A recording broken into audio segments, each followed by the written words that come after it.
Allah says in the Quran, in Surah Al-Imran, chapter number 3, verse number 64, Kul, ya ahlal kitab, say, O people of the book, ta'alaw ila kalimatin sawa'in bayna baynakum. Come to common terms as between us and you. Which is the first term? Allah na'budu illallah. That we worship none but Allah. Wala nushrika bihi shay'an. That we associate no partners with Him. Wala yattakhiza ba'duna ba'dan arbaban min dunillah. That we erect not among ourselves lords and pits other than Allah.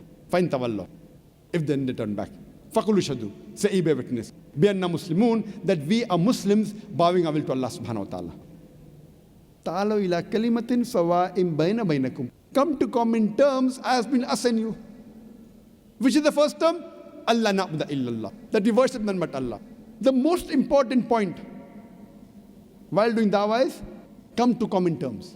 And in coming to common terms, the most important of this point is Allah na'budu illallah. That we worship none but Allah. You may talk anything about Islam.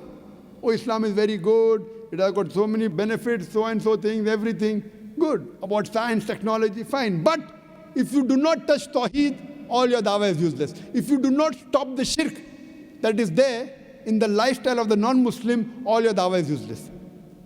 You can speak about other things than science and technology and Quran and all, fine. To get him to the main point of Tawheed. If you do not touch on Tawheed, Allah na'budu illallah, your dawah is useless.